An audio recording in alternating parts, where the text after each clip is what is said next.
Bonsoir tout le monde, j'espère que vous allez bien. Écoutez, ça fait pile poil une semaine qu'on s'est pas vu pour ce live. Moi, j'ai passé encore une très belle journée aujourd'hui, très active autour du congrès Innovation en éducation, parce on est en train de le préparer activement. Je vous rappelle d'ailleurs, comme d'habitude, je vous rappelle que le congrès aura lieu le 24 et le 25 octobre à Paris, à l'espace Charenton. On attend un peu plus de 1100 personnes pour ce congrès. Je vous rappelle que la billetterie, elle est déjà en ligne, donc vous pouvez prendre vos passes. Ça part assez vite depuis qu'on l'a mis en ligne. Je crois que ça fait à peu près 3 semaines. Il y a déjà un peu plus de 300 places qui ont été prises sur 1100. Donc à ce rythme-là, je pense que ça va partir assez rapidement. Donc si vous avez le désir de venir, surtout ne tardez pas trop. Je vous rappelle aussi une information, et quand même et pas des moindres.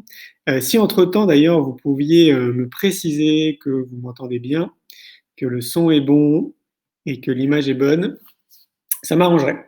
Je vous rappelle donc du coup le film C'est quoi le bonheur pour vous? La bonne nouvelle, c'est que j'ai décidé de laisser le film à vie, gratuitement sur YouTube. Comme vous le savez, pendant le confinement, je l'avais laissé donc gratuit pour que chacun puisse en profiter.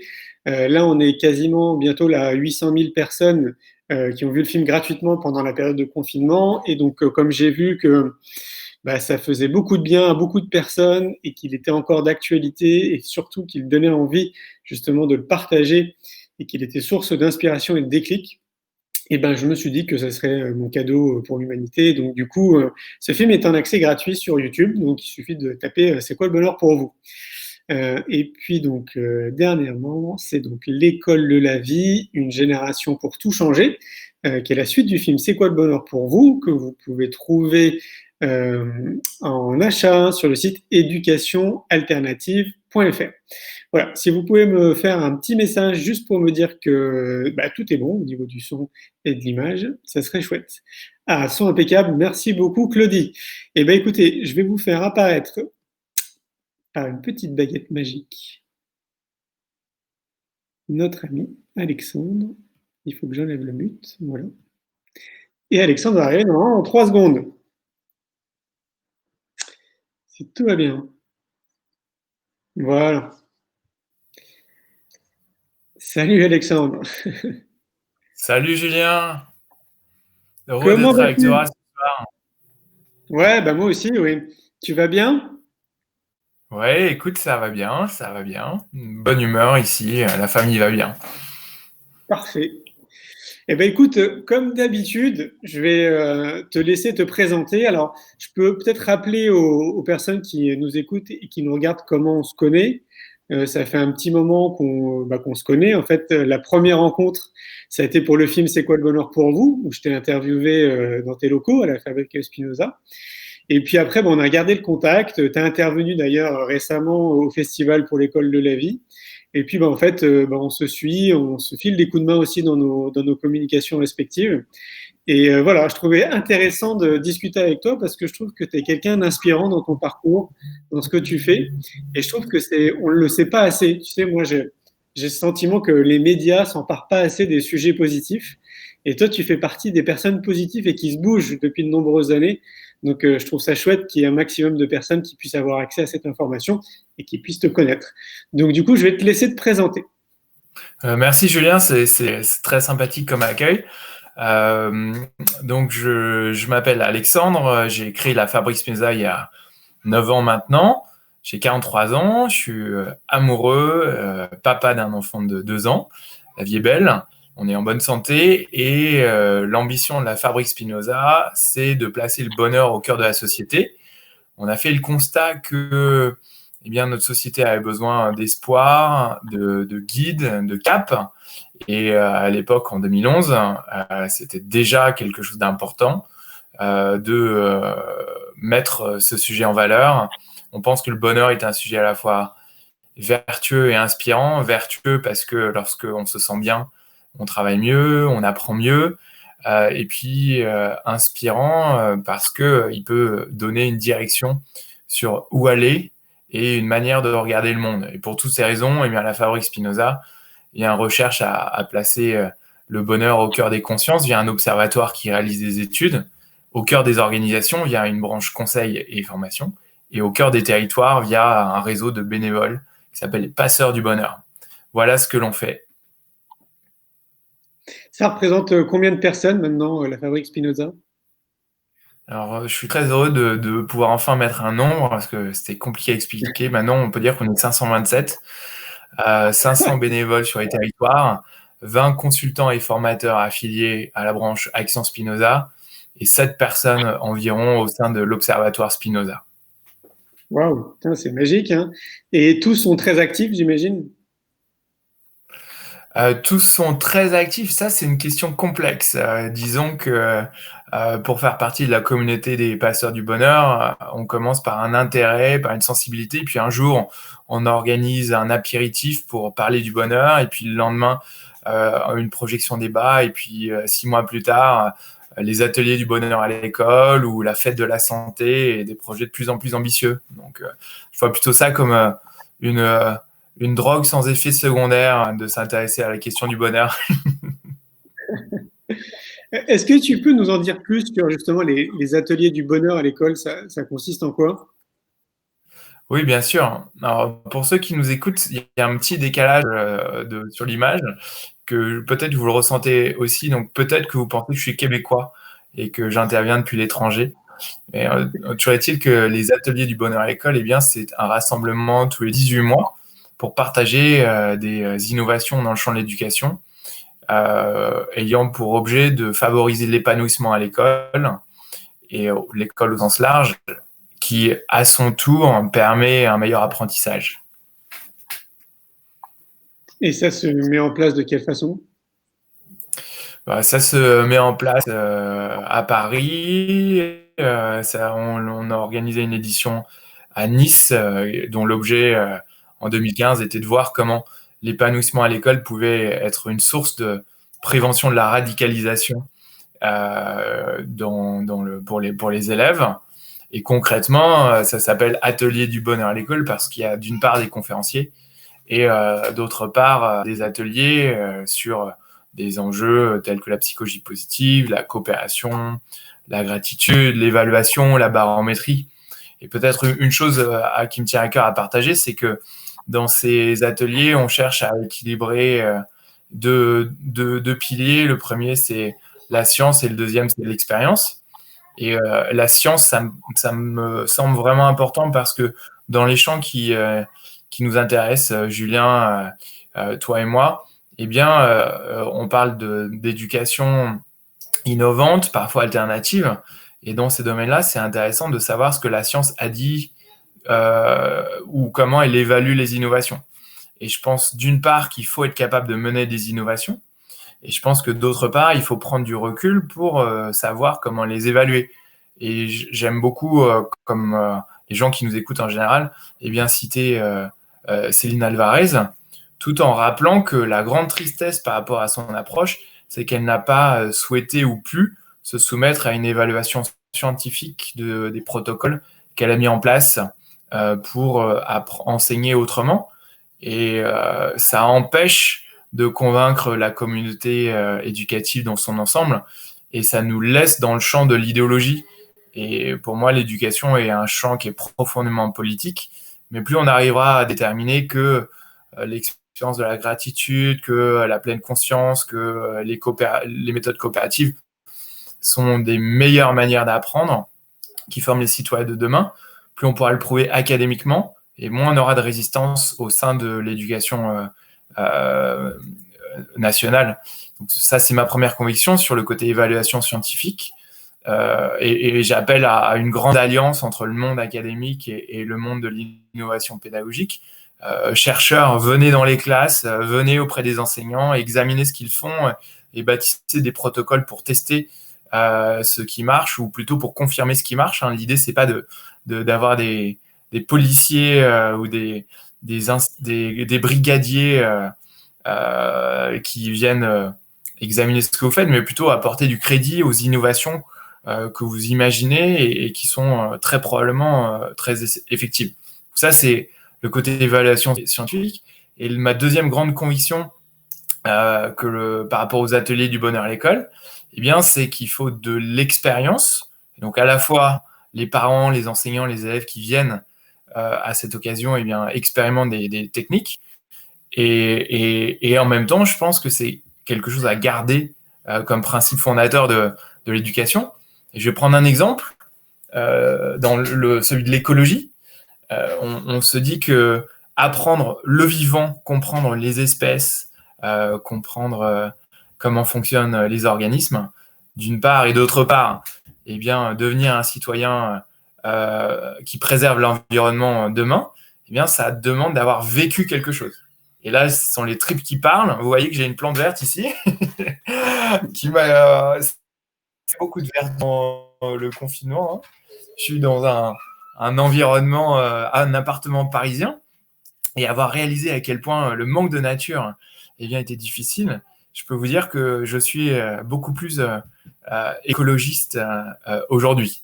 Et d'ailleurs, la Fabrique Spinoza lance une étude qui s'appelle Nature, bonheur et citoyenneté. Si ça vous intéresse, contactez-nous. Hein, et qui a pour objet de nous rappeler les bienfaits de la nature, du vivant pour nous, de telle sorte à fabriquer, le mot est pas très inspirant, mais les citoyens de demain. Et pour donner un caractère concret à ça, eh bien, ce sont les sciences participatives, ce sont les classes vertes, ce sont tous ces mécanismes qui permettent à des élèves ou à des étudiants eh bien, de se réapproprier les bienfaits de la nature, la biophilie, qui eh bien, rendront l'enseignement efficace. Je prends un dernier exemple là-dessus.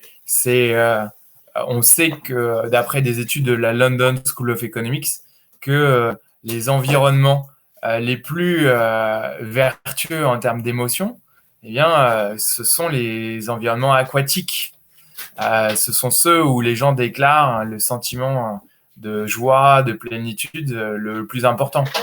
Eh bien, ressentir ce bienfait-là et mettre le doigt dessus via un parcours éducatif, c'est trouver des techniques pour être heureux demain, c'est se préparer à préserver les océans, préserver notre nature, et c'est peut-être aussi donner des clés aux enseignants sur comment créer des protocoles ou des expériences afin de découvrir les sciences de la vie et de la Terre.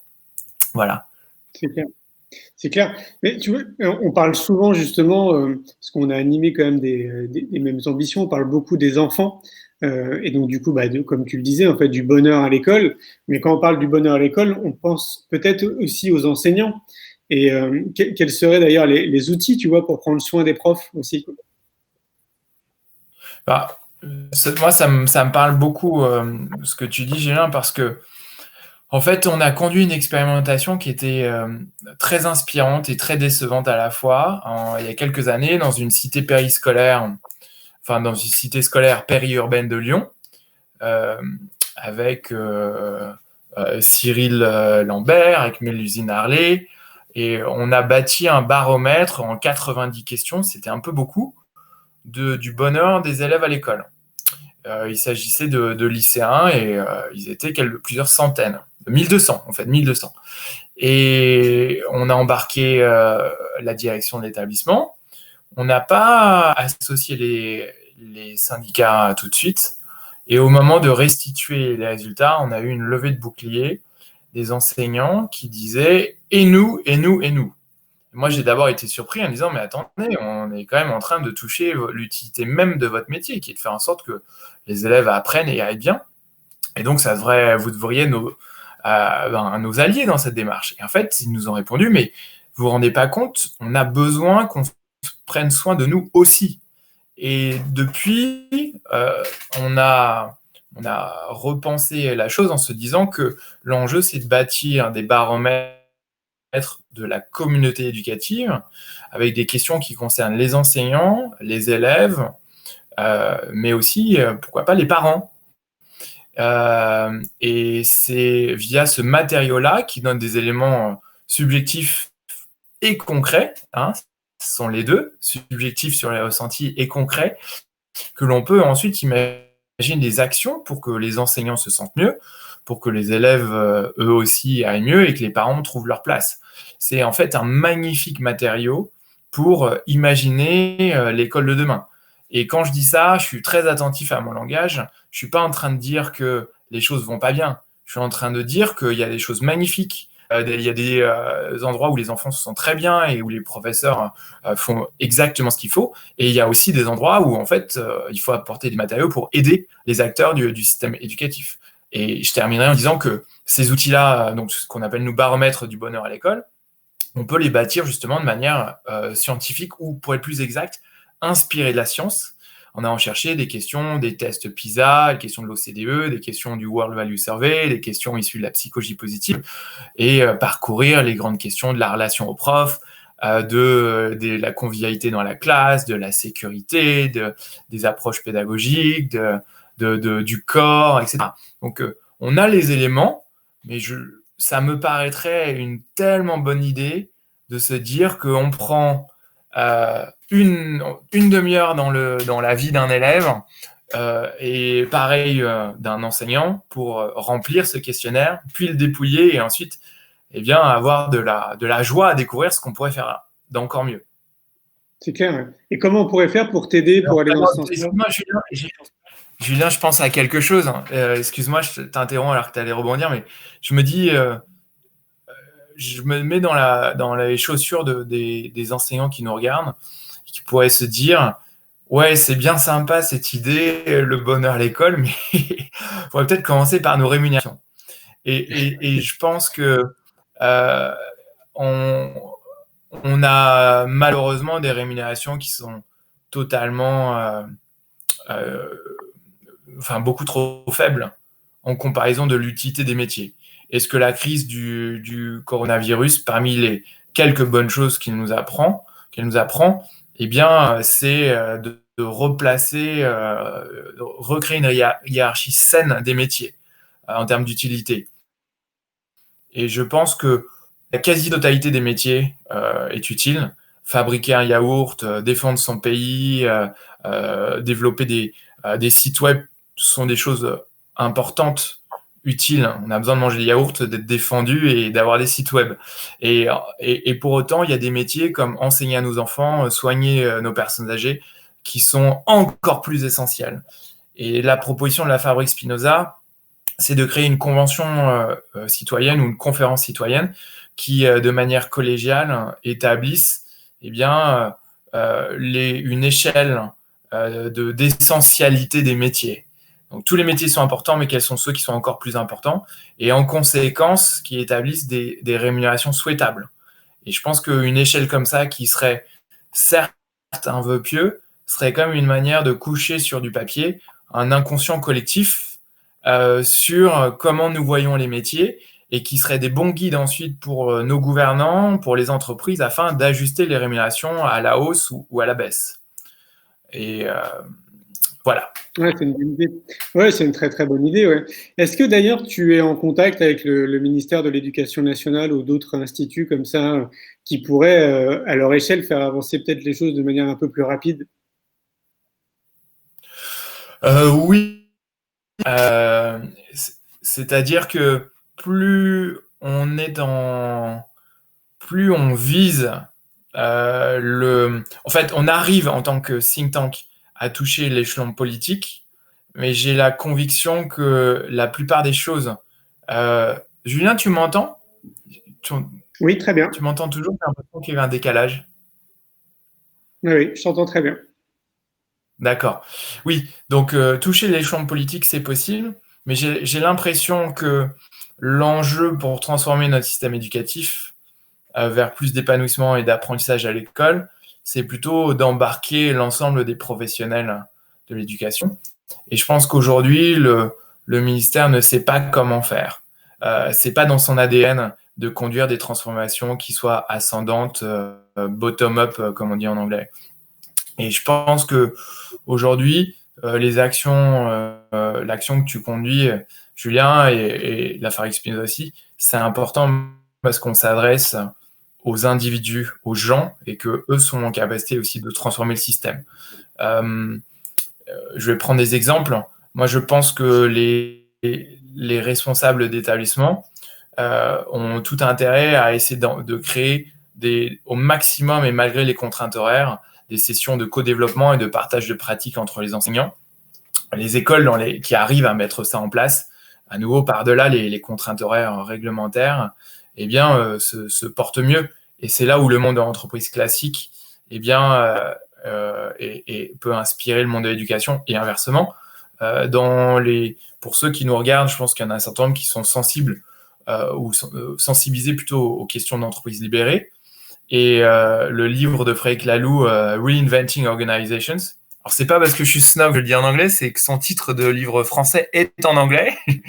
Eh bien, il nous rappelle que l'un des 5 grands processus pour libérer une organisation, c'est d'avoir des réunions fréquentes où les professionnels réfléchissent ensemble sur comment mieux travailler. Et je pense que la capacité des enseignants à se rassembler formellement ou informellement pour se dire qu'est-ce qu'on peut faire, qu'est-ce qu'on peut échanger comme tips, comme astuces, comme approche pédagogique ou comme transformation du projet d'école pour travailler mieux, ça sera essentiel. Donc, je crois à ces approches bottom-up. Je crois que les cafés pédagogiques et tout ce qui permet aux professionnels d'échanger est utile. Et en même temps, je réalise aussi qu'on peut facilement se faire couper les ailes par une grosse machine, par un gros ministère. Et là-dessus, on milite à la Fabrique Spinoza pour la création d'un passeport innovation qui soit délivré à tout enseignant qui en formule la demande. Alors, certes, la loi a inscrit déjà la liberté pédagogique comme un droit fondamental de l'enseignant. Et pour autant, en échangeant avec les professionnels de l'éducation, on entend énormément qu'on a une inquiétude qui est liée à des inspections, au regard des collègues, à la peur de mal faire, au regard de la direction de l'établissement, aux parents. Et en même temps, mon enfant n'a que 2 ans, mais je peux très bien avoir peur moi aussi en me disant « Oh là là, mais qu'est-ce qu'il va y avoir comme expérimentation dans une classe de mon fils quand il sera plus grand ?» Et pour autant, je pense qu'aujourd'hui, l'enjeu, c'est de libérer cette formidable capacité d'innovation qui est déjà à l'œuvre, mais lui donner encore plus de force, détacher les ailes des enseignants, et dans un second temps, justement, avoir des recherches scientifiques qui établissent si oui ou non cela fonctionne ou pas. Voilà. Donc, ce qui veut dire qu'il nous faudrait davantage de scientifiques qui s'intéressent à ces sujets, c'est ça? Oui, je pense. Comme tu le sais, je vais prendre un exemple de cela. Comme tu le sais, on a une communauté de pensée là-dessus. On pense que l'école doit être une école pas seulement de compétences techniques, mais tu dis nous on dirait une école du bonheur. Là-dessus, certains parents pourraient répondre qu'on va d'abord à l'école pour apprendre ce qu'il faut pour trouver un métier demain, et c'est important. Et je pense néanmoins qu'on a besoin d'apprendre à être heureux ou des clés pour être heureux à l'école. Et l'une des réponses à cela, il y en a des multiples justifications, mais l'une d'entre elles, c'est de dire que quand on se sent bien à l'école, on apprend mieux. Et cette phrase très simple là, elle ne convainc pas encore tout le monde. Et je pense que des recherches scientifiques qui appuient à cela seraient utiles. Il y a beaucoup de recherches qui montrent le lien entre épanouissement ou émotion positive et performance au travail. On est plus créatif, on est plus concentré, etc. Mais finalement, l'école n'est pas là pour qu'on soit productif, elle est là pour qu'on apprenne. Et savoir déterminer que quand on se sent bien, on apprend mieux, on a un faisceau d'indices qui est convergent, mais qui ne fait pas l'unanimité. Donc pour moi, il faudrait rassembler des neuroscientifiques, des pédagogues, des psychologues positifs, des sociologues, pour établir ce fait-là. Et ça serait un formidable soutien à cette idée que si on passe plus de 15 ans de notre vie à l'école, alors ça serait bien qu'on y soit plutôt heureux. Pour rappel, c'est quand même au test PISA, la France n'est pas... on va pas faire du bashing de la France, hein, on va pas en rajouter, mais la France n'est pas toujours la meilleure élève, et notamment en termes de stress des élèves quand ils ont aux environs de 15 ans, et de confiance en soi au sortir du lycée. Donc, pouvoir être heureux pendant ces 15 années, peu ou prou, c'est important. Deuxièmement, si on acquiert des clés pour aller bien plus tard dans sa vie, eh bien, on trouvera plus facilement sa place dans la société.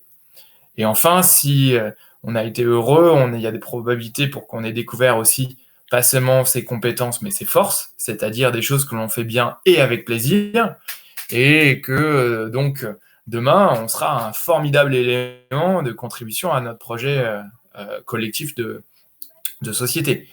Alors, peut-être pour nuancer ce que je dis, quand même, les neuroscientifiques, hein, comme Sonia Lyubomirsky, nous montrent les bénéfices des émotions positives. Ou des gens que vous connaissez sans doute comme Mihaly Csikszentmihalyi montrent que dans l'état de flow, l'état de concentration optimale, on est extrêmement concentré et on se sent bien à la fois, et qu'on réalise bien sa tâche, et potentiellement donc on apprend bien.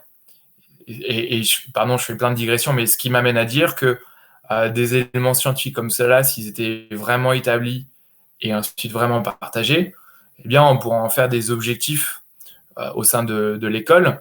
Il y a quand même 15% des adultes qui, moyennisés sur les différents âges, qui n'ont jamais connu l'état de flow. Ça veut dire qu'en passant par l'école, ils n'ont pas à un moment eu la capacité à apprendre l'émotion merveilleuse de la concentration qui permet d'accomplir des grandes choses et d'être bien. Et des protocoles pour encourager des élèves à vivre le flow, eh bien, il en existe. Passer par l'art, passer par le sport, passer par le jeu. Et à nouveau, hein, je suis attentif, ceux qui écoutent peuvent se dire, mais tout ça, on le fait déjà. Mais la question, c'est pas tellement est-ce que tout ça, on le fait déjà, mais est-ce que tout le monde le fait? Est-ce qu'on peut aller encore plus loin? Est-ce qu'on peut le faire encore mieux pour avoir eu la chance de vivre ces états émotionnels-là au sortir de l'école?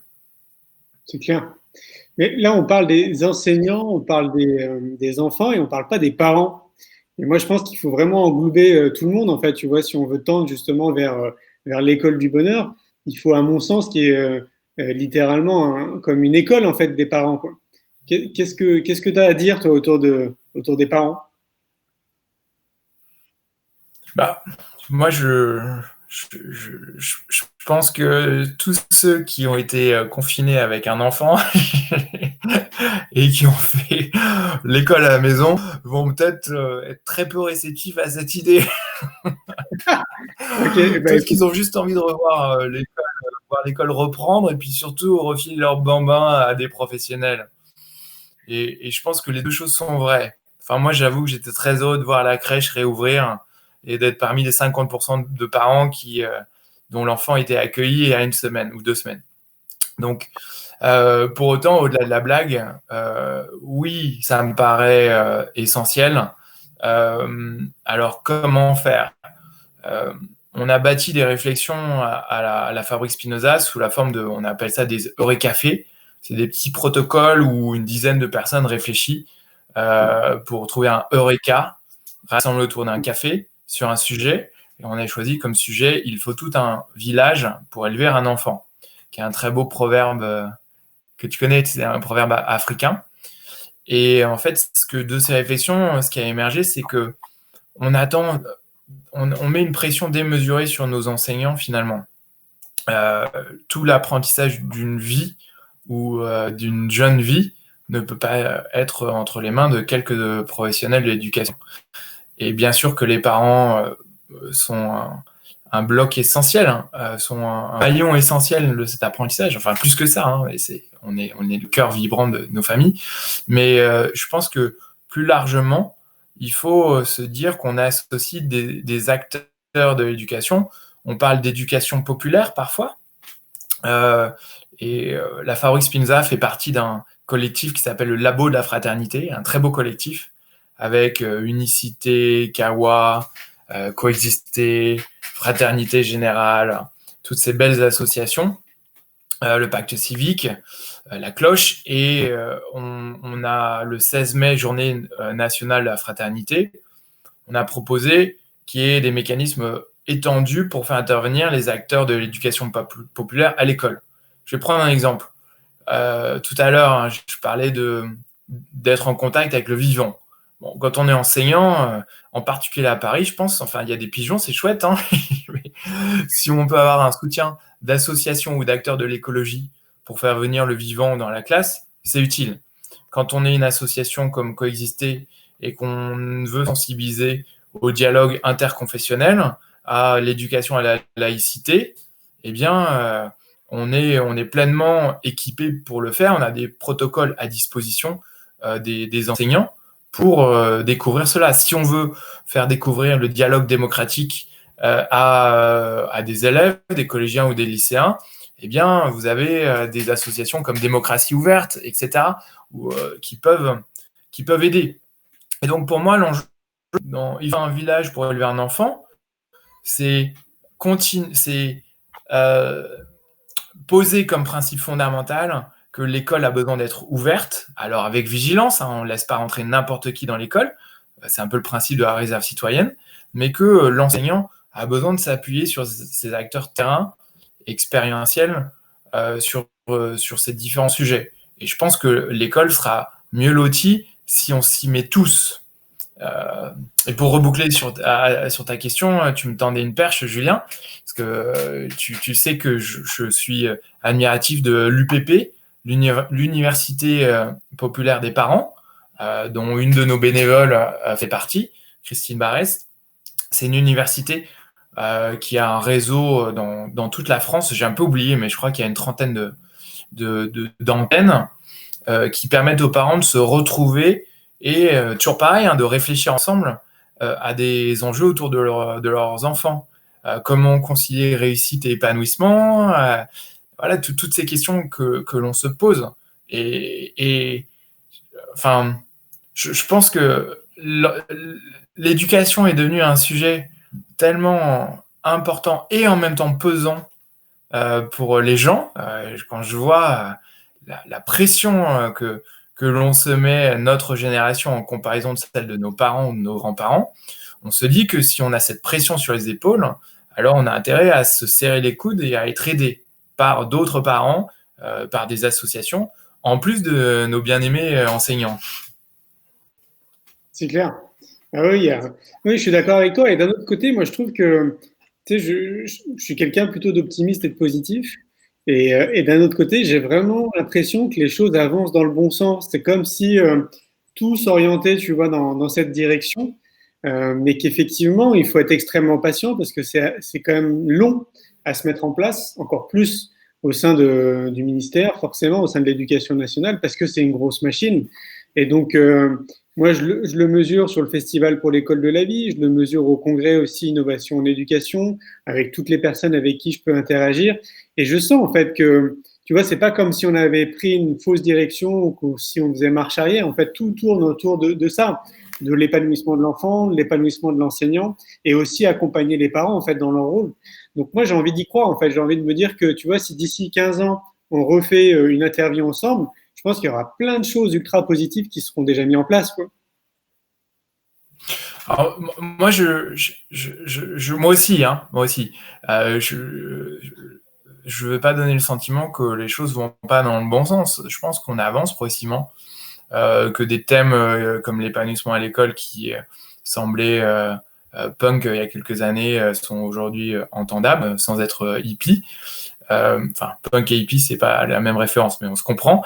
Donc oui, tu as raison. Mais je pense que on a peut-être quand même, toi et moi, un effet de microcosme qui est qu'on voit autour de nous des gens qui ont envie, qui se sentent volontaires, qui veulent imaginer des choses.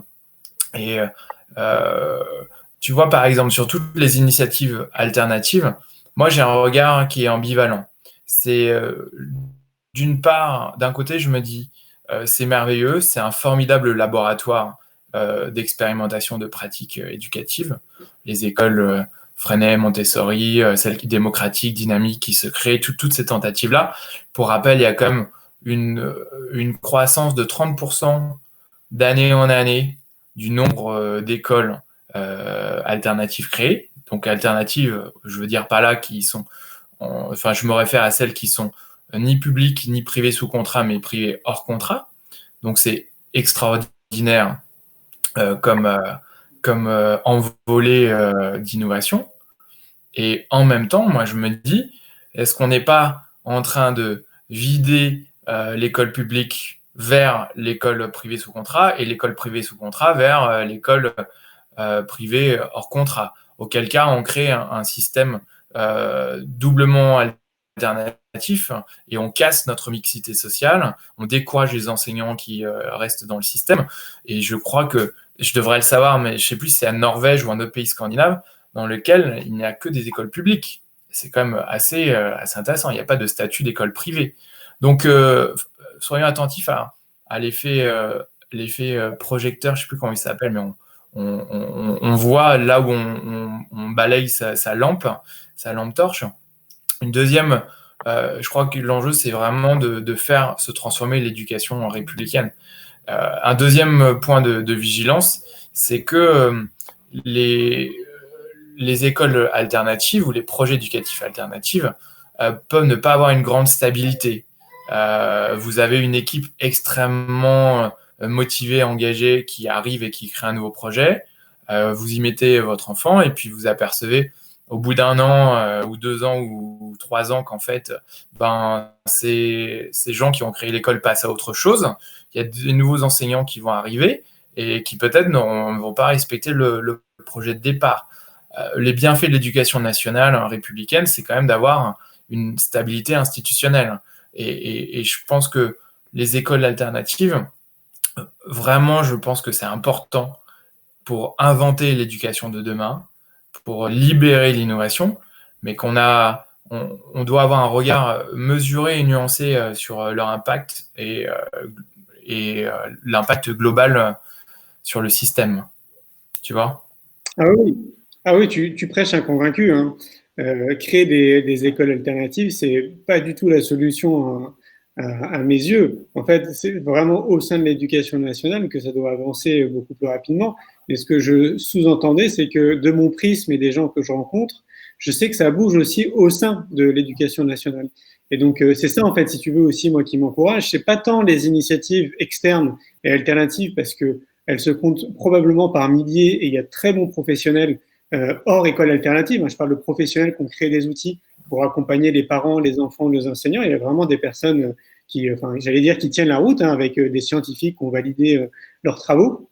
Mais je parle vraiment qu'au sein de l'éducation nationale, c'est vraiment en train d'avancer dans la bonne direction et depuis de nombreuses années.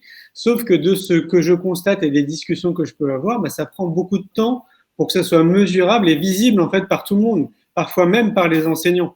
Donc je me dis que même si les enseignants, ils n'arrivent pas à voir, tu vois, comme quoi ça avance de manière positive, je me dis que c'est impossible pour tout parent, pour tout citoyen lambda, d'être au courant en fait de ce qui se passe, tu vois, à l'intérieur. Oui, je suis d'accord. Après, pour observer des changements systémiques, je vais un peu dire le contraire de ce que je disais tout à l'heure, hein. Je disais tout à l'heure qu'il fallait que la transformation, elle se fasse via les communautés éducatives et via le terrain lui-même. Il faut probablement continuer à transformer les SP, hein, les endroits où les enseignants sont formés, ça me paraît essentiel. Et là-dessus, j'ai le sentiment que sur les questions d'enseignement coopératif, on n'a pas encore exactement ce qu'il faut, et notamment parce que, et après, rappelons quand même aussi que la raison pour laquelle le système éducatif bouge plus lentement que nos espoirs, eh bien, c'est qu'il a été conçu comme une forteresse dans laquelle l'idéologie ne pourrait pas rentrer. Pour rappel, la communication non violente, qui est comme une méthode bénéfique pour permettre aux gens d'exprimer les faits, leurs émotions, leurs besoins, puis une demande, et donc une méthode qui permet de résoudre des conflits, de communiquer harmonieusement. Cette méthode, elle a été listée comme point à observer de manière vigilante par la MIVILUD, je crois, la mission interministérielle de vigilance contre les dérives sectaires. Donc, l'école a du mal à bouger parce qu'elle a protégé d'idéologie, de radicalisation, etc., de sectarisme. Donc, peut-être juste dire ça. Pour autant, au sein des SP, je parlais des méthodes coopératives tout à l'heure, la science met du temps à arriver. L'un des plus grands, des chercheurs les plus renommés sur la question de la coopération, c'est Sylvain Connac, que, chers amis qui nous écoutez, vous connaissez peut-être. Et pour donner une idée du caractère pointu de la chose, on peut se dire qu'on va créer des méthodes coopératives de manière intuitive dans sa classe, en ayant par exemple un système de mentorat où il y a des bons élèves qui aident des élèves moins bons. Bien, les recherches suggèrent que si on met ça en place sur trop longtemps, ou sur une durée trop longue, eh bien, ce sont toujours les bons élèves qui vont aider les élèves les moins avec plus de difficultés, et que l'effet dévalorisation et perte de confiance en soi des élèves plus en difficulté va être extrêmement puissant. Et que donc, dans ces cas-là, en fait, on permet aux élèves qui sont les mentors d'être encore meilleurs parce qu'ils ont plus confiance en eux, parce qu'en apprenant, en enseignant à leurs petits camarades, ils développent encore plus leurs compétences et que les autres vont finir par ne plus demander d'aide. Et je parle de ça pour indiquer que la complexité dans le champ de l'éducation, c'est à la fois de s'appuyer sur son intuition pour innover et en même temps réaliser que eh bien, il y a des effets psychologiques ou psychosociaux qui sont complexes. Et alors, pour donner quand même j'allais dire une réponse, c'est très prétentieux de dire réponse, mais une clé qu'apporte Sylvain Connac, il dit il faut donc mettre en place du tutorat. Et le tutorat, par rapport au mentorat, c'est que celui qui aide l'autre n'est pas dans une position de supériorité. Il n'a pas besoin d'être expert, et ça n'est pas une position stable, permanente, c'est une position tournante. Donc, il donne deux manières pratiques de le faire. Il dit, d'une part, eh bien, vous pouvez faire passer donner une petite formation qui dure 1 heure à 2. Il dit 1 heure, grand maximum 2 heures, aux élèves pour apprendre à être tuteur. Donc, apprendre à être tuteur, c'est ne pas donner la réponse, encourager, ne pas intervenir si on n'est pas sollicité, etc. Il donne des clés. Et une fois que les élèves ont suivi cette formation, ils ont un brevet, un petit diplôme de tuteur. Et dès lors, n'importe qui peut être tuteur d'un autre élève. Et donc ça, c'est un premier outil. Et le deuxième outil qu'il donne, il appelle ça le tétraède. C'est un petit jeu de mots. En fait, ça ressemble à une pyramide, donc un tétraèdre, mais lui, il appelle ça tétraède. Et le tétraède, c'est quelque chose que, en tant qu'élève, je pose sur mon pupitre et sur ma table, et la pointe vers le haut indique mon état d'esprit. Et je peux ou bien être rouge, je ne veux pas non, rouge, j'ai besoin d'aide urgemment. Jaune, je suis bloqué, je veux bien qu'on m'aide. Bleu, laissez-moi tranquille. Et vert, tout se passe bien. Et par ce mécanisme-là, l'élève, il indique s'il est preneur ou pas, et avec quelle urgence, d'une aide d'un tuteur. Et ces éléments, cette formation, puis ce tétraède, puis ce brevet de tuteur permettent de déployer le tutorat de manière bénéfique, puisque de manière tournante, on est aidé ou aidant, et donc on gagne en confiance en soi et on gagne en compétence en expliquant aux autres. Et peut-être, moi, quand j'ai lu ça, je me suis dit, oui, enfin, il est marrant, Sylvain, mais est-ce qu'il a vraiment une classe? Est-ce qu'il a vu les animaux que j'ai? Quand je dis animaux, c'est des petits animaux, quoi. C'est sympathique. Et en fait, il explique que 90% des blocages dans l'apprentissage d'une tâche sont liés à des micro-tâches qui n'ont pas été comprises. C'est-à-dire pas une compréhension globale du processus, mais des micro-consignes qui n'ont pas été entendues. Et donc, n'importe quel élève est susceptible d'avoir entendu cette consigne alors que celui qui a besoin d'aide ne l'a pas entendu. En d'autres termes, d'après ces recherches, il est possible de mettre en place du tutorat vraiment horizontal où dans une classe, on est tour à tour aidant et aidé, quel que soit son niveau global dans la classe. Ouais, ça ne m'étonne pas. Mais tu vois, ce que tu dis, c'est un outil parmi une palette d'outils qui est considérable de professionnels comme Sylvain, Oui, en fait, qui ont développé comme ça ouais. Et c'est ça qui est incroyable, en fait. Et c'est pour ça, en fait, que je mets de l'énergie depuis 7 ans autour de l'éducation, c'est que je me dis, c'est dingue qu'il y ait autant d'outils à notre disposition et qu'il y ait si peu de personnes qui soient au courant. Tu vois, parents comme enseignants, quoi. Donc, il y a encore un gros travail de communication et de médiatisation à faire. Oui, je suis d'accord avec toi. Là-dessus, je ne connais pas la réponse. Comme je te disais, je pense qu'il y a un enjeu de formation dans les SP. Je pense qu'il y a un enjeu de partage de pratiques entre les enseignants et les professionnels. Il y a un enjeu d'innovation collective où probablement que les parents et les acteurs d'éducation populaire pourraient eux aussi apporter des choses. Mais je me demande s'il n'y a pas un enjeu culturel plus fort. Hein. C'est-à-dire que moi, j'allais sur Eduscol pour identifier des pratiques éducatives et je m'aperçois que le site a été revu, et, il a été transformé. Donc c'est une bonne chose parce qu'il avait quand même l'air très technique, c'était pas très appétissant. Donc ça peut être une barrière. Et en même temps, je m'aperçois qu'il y a des milliers ou des dizaines de milliers de fiches d'innovation qui ont disparu de ce site. Donc, et pour moi, je le sais parce qu'il y en a certaines que j'avais identifiées, dont j'avais les liens, et elles ont vraiment disparu de cette plateforme. Donc moi, j'ai le sentiment qu'on a besoin encore d'oser poser ce mot dans le champ éducatif. Et après, c'est Thomas d'Azembourg qui dit « Ne t'exprime pas si tu n'as pas compris l'émotion de la personne en face de toi ». Donc je me dis qu'en utilisant ces mots-là, les enseignants peuvent être agacés en se disant « Mais on innove, on fait que ça ». Et le gouvernement pourrait se dire « Mais nous, ils comprennent pas les deux, là, Julien et Alexandre, qu'en fait, le mot innovation, on a peur de l'utiliser, qu'il est dangereux. » Et je pense que le mot innovation, il est encore connoté performance, monde du privé, et que potentiellement, il y a des effets de rejet culturel face à ces mots. Voilà. Et pour terminer, je pense aussi qu'on a besoin de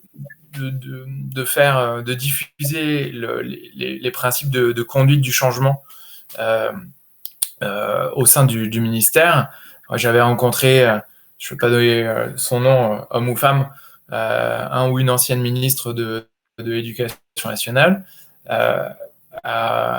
en conjointement avec la vice-ministre de l'Éducation d'un pays d'Amérique du Sud, qui avait mis en place des méthodes d'Escuela Nueva, école nouvelle, donc venu de France, séjourné en Amérique du Sud et revenu en France.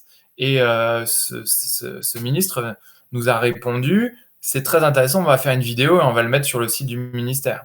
Et je me dis, les changements systémiques, ça ne se provoque pas comme ça. Si on nous donnait les clés à la Fabrique Spinoza, moi, par exemple, au sein des SP, j'interviendrai pour faire découvrir, pour donner une formation entière en neurosciences aux enseignants, mais à la première personne. Quand on demande, je vais prendre un parallèle, dans le monde de l'entreprise, quand on demande à des managers s'ils délivrent de la reconnaissance et de la gratitude, ils sont 70% à répondre oui. Quand on demande aux collaborateurs s'ils reçoivent de la gratitude de leur manager ou de la reconnaissance, ils sont que 30% à répondre oui. Et face à ce décalage, à cette friture sur la ligne, qu'est-ce qu'on fait ? Eh bien, on organise des formations où on demande à des managers de se mettre deux par deux et de l'un de dire merci à l'autre de manière ininterrompue pendant 1 minute et à l'autre pendant 1 minute de dire d'accueillir le merci. Et on ne donne pas de consignes sur ce sur quoi porte le merci. Ça peut être merci d'exister, merci pour ton aide sur ce projet, merci d'être intelligent, joyeux, je ne sais pas. Et on observe des catharsis émotionnelles où tout d'un coup, il y a des gens qui ressentent des choses très, très fortes parce qu'on ne leur a jamais dit merci. Et ce manager-là qui a ressenti ça, une fois qu'il est passé par cet état émotionnel-là, il ne managera plus jamais pareil. Parce que l'émotion, il l'aura ressenti. Et donc, le feedback qu'il fera à ses collaborateurs, il sera teinté de cette expérience émotionnelle et corporelle. Et moi, je pense que de la même manière que les élèves peuvent apprendre beaucoup mieux par l'expérience et y compris le corps et les émotions, eh bien, par mise en abîme, les professionnels de l'éducation pourraient être formés aussi de cette manière-là dans les SP, de manière à intégrer à la première personne ce qu'ils pourraient être amenés à faire vivre à leurs élèves et à leurs étudiants. C'est clair. J'ai une question qui me vient à l'esprit et qui va nous faire remonter au tout début de notre échange. C'est qu'est-ce qui t'a amené à te lancer dans cette initiative, à créer la Fabrique Spinoza? Tu étais animé par quoi en fait quand tu t'es lancé? C'était 2010-2011, hein? Bah, écoute, c'est vraiment lié avec ce qu'on vient de dire. Je vais faire un petit détour et je vais en profiter pour parler, tu vas voir comment je réponds à ta question. Je vais en profiter pour parler d'Anita, Anita Le Maçon, qui est notre passeuse du bonheur dans l'Ouest. Et elle mène en ce moment un projet où elle interroge des jeunes pour savoir comment ils se sentent, et en particulier à l'école, jusqu'à l'âge de 25 ans. Elle a envie de mettre des images et mettre des mots là-dessus. Et d'ailleurs, si ce projet, vous le trouvez beau, allez voir sur le Facebook Éducation de la Fabrique Spinoza et apportez-lui du soutien. Et pourquoi est-ce que je parle de ça? Parce que, en fait, ce projet d'Anita, comme celui plus largement de la Fabrique Spinoza, eh bien, il vient d'une interrogation sur tout simplement qu'est-ce qui fait qu'on est heureux dans la vie.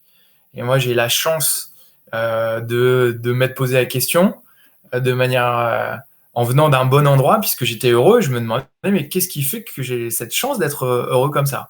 Quand j'avais 22 ans, j'avais des crises de bonheur où tout d'un coup, je me mettais à rigoler sans raison. Et tout le monde pensait que j'étais un peu bonnet. C'était compliqué au travail.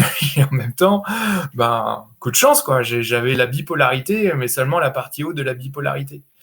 Et du coup, j'ai invité des experts du bonheur, des sexologues, des sociologues, des moines bouddhistes, des philosophes au cours de dîner du bonheur. Et à un moment, je me suis dit, il y a énormément de savoir sur l'épanouissement humain.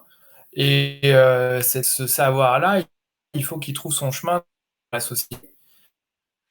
Ça m'a donné des clés sur pourquoi j'étais heureux. J'ai reçu beaucoup d'amour de mes parents. J'ai été protégé quand j'étais jeune et j'ai un patrimoine génétique favorable. Et au-delà de moi, tous ces savoirs, je me suis dit, il faut les apporter aux politiques, aux écoles, aux entreprises, aux villes, et pour faire bouger les lignes de conscience. Je pense que tout ce que l'on dit dans notre échange, Julien, c'est à la fois évident.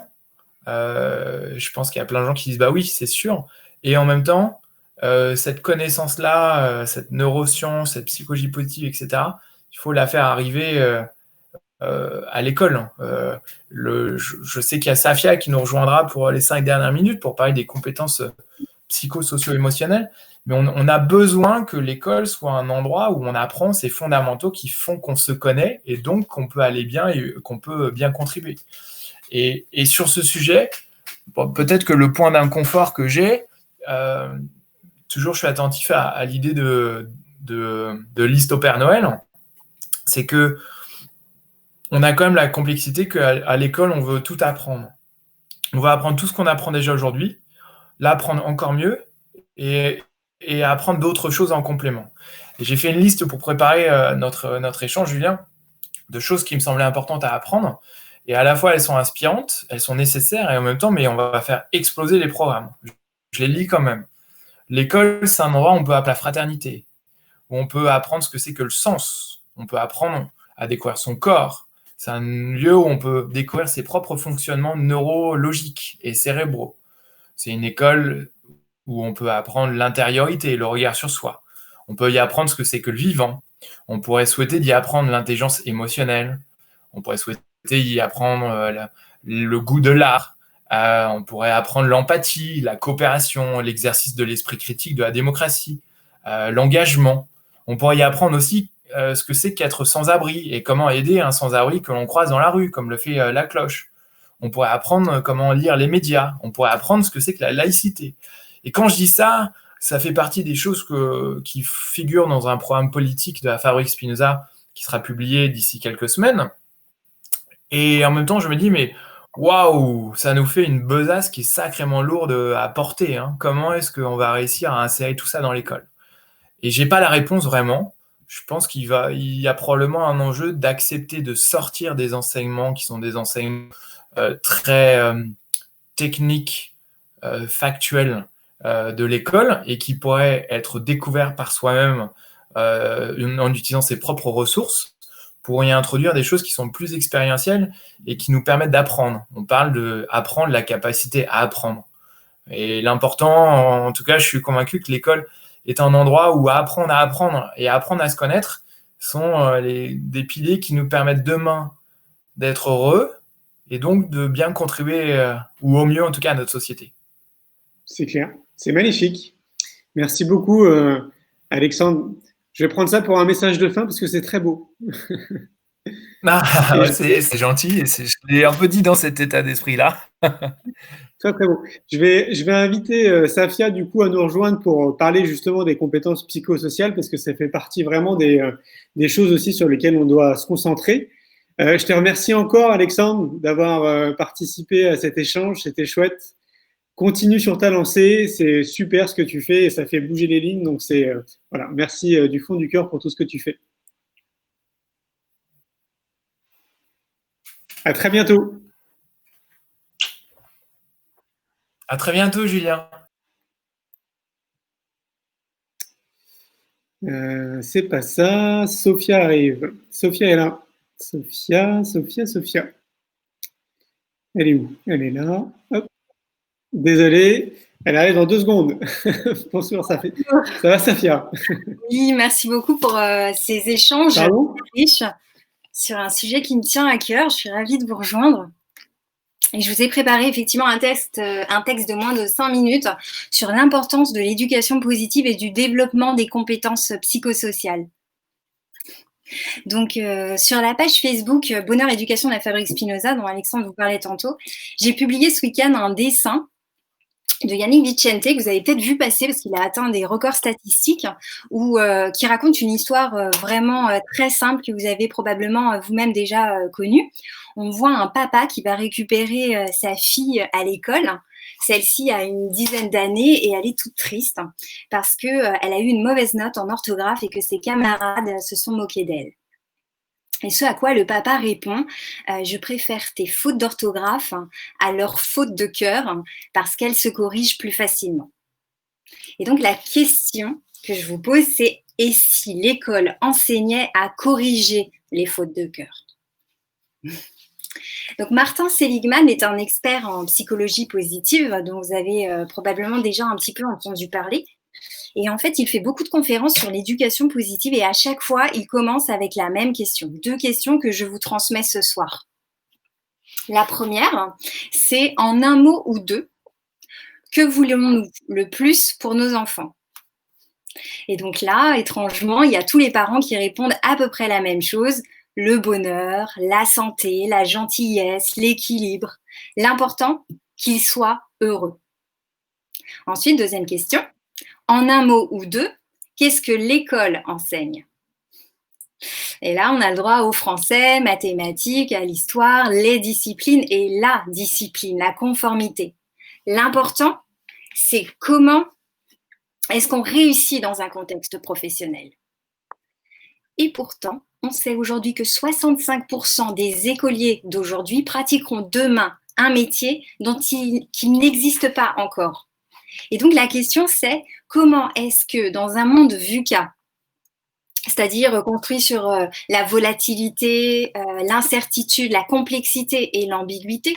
Comment est-ce qu'on peut faire pour accompagner au mieux nos enfants pour qu'ils soient à même de faire les bons choix? Est-ce que ce n'est pas aussi le rôle de l'école d'enseigner les savoir-être à côté des savoir-faire?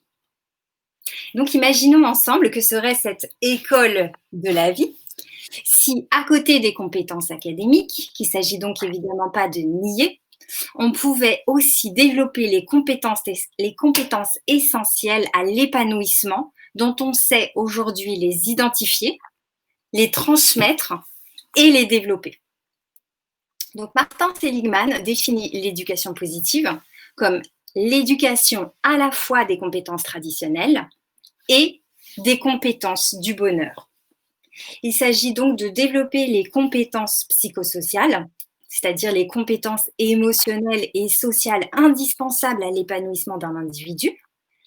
Il est donc tout aussi nécessaire d'apprendre le théorème de Pythagore, par exemple, que d'apprendre à gérer ses émotions, à cultiver l'optimisme et la résilience, à favoriser l'engagement et la motivation, à identifier et accentuer ses forces, stimuler les actes de gentillesse et développer l'empathie, à nourrir une pensée créative, la pensée critique, l'état d'esprit positif, etc. Tout un tas de compétences dont on sait désormais enseigner. Et donc, je voudrais vous transmettre 3 raisons pour lesquelles les compétences académiques ne sont pas la panacée de l'apprentissage, ni l'ultime garant de l'épanouissement d'un individu. Tout d'abord, tôt ou tard, la question de l'apprentissage, de la gestion des émotions, elle se posera, et donc autant qu'elle se pose le plus tôt possible. Ensuite, les compétences psychosociales permettent de réduire l'anxiété et le stress auxquels les enfants sont sensibles de plus en plus tôt. 2 chiffres. En 1989, l'âge moyen d'entrée en dépression était de 30 ans. En 1993, il est de 15 ans. Oui, enfin, la 3e raison, c'est donc la nécessité de développer les compétences créatives. C'est-à-dire qu'on sait aujourd'hui, depuis le test de Jackson, que ces compétences décroît considérablement avec l'âge. Donc, le test de Jackson, c'est tout simple. On a un trombone, combien d'utilisations possibles? Vous connaissez peut-être déjà ce test. Et donc, les enfants de 4 à 5 ans sont 98% à trouver une quinzaine d'utilisations. À 9-10 ans, ils sont 30%. Et à 14-15 ans, ils sont plus que 12%. Le même test a été fait à grande échelle avec les adultes à 30 ans, et là, ils ne sont plus que 2%. D'où l'importance de développer la pensée créative, qui est une des compétences phares de demain, et plus globalement de l'ensemble des compétences psychosociales. Et donc aujourd'hui, on a de multiples écoles, on en a entendu certaines, d'enseignants, d'éducateurs et de parents qui avancent sur ce chemin des apprentissages psychosociaux. Et je rêve d'un jour pas si lointain où on ne se posera pas la question et où on n'aura plus à retrouver nos enfants à la sortie de l'école en larmes pour une faute de cœur. Voilà ce que je voulais vous partager ce soir. Merci Safia, merci beaucoup. Il y a un décalage en fait quand tu parles, mais c'est pas grave, en fait, on t'entend très très bien, donc c'est parfait. Le son était nickel. Bon, merci beaucoup. Je te souhaite une très belle soirée. Merci Julien, je vois des questions, je réponds maintenant ou... Tu pourras répondre après si tu veux, mais là, ce n'est pas une question en fait, c'est juste une personne qui intervient. Je dirai ça avec grand plaisir. Merci beaucoup. Avec grand plaisir, passe une belle soirée. À vous aussi, tous. Au revoir. Bye bye.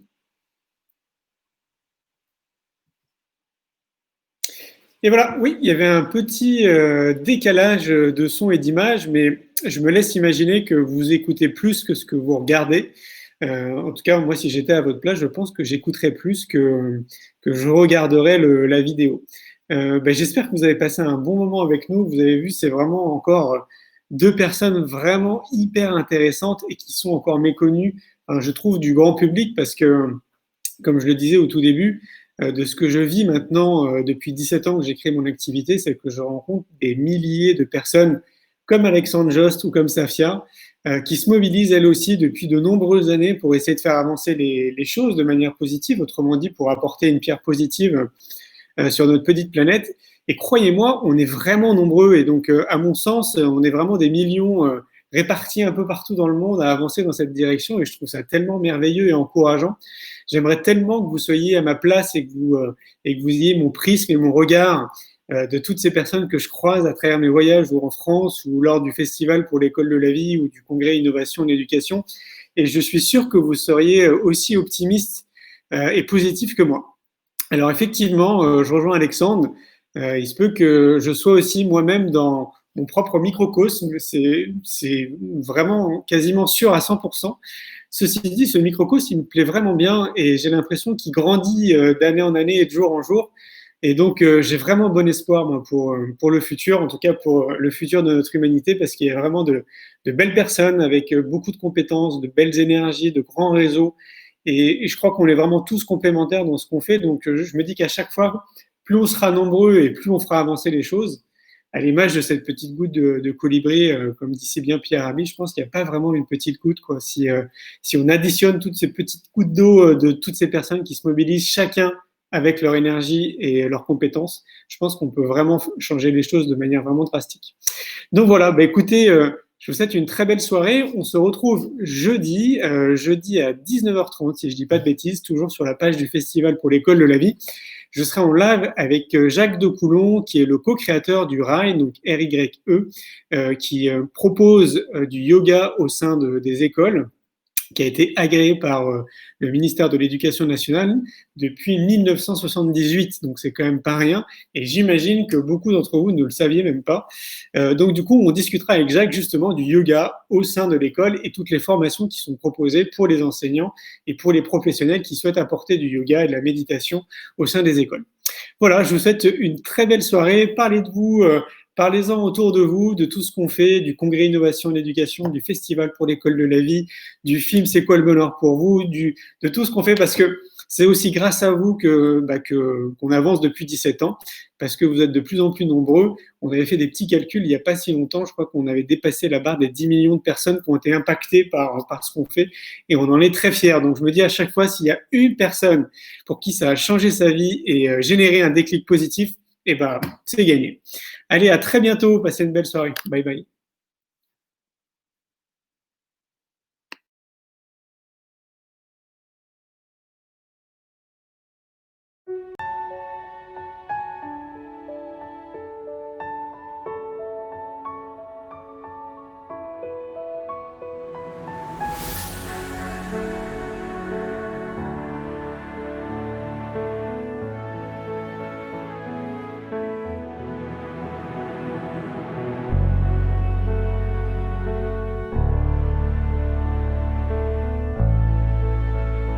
On a trop longtemps fait l'erreur d'avoir une seule méthode pédagogique.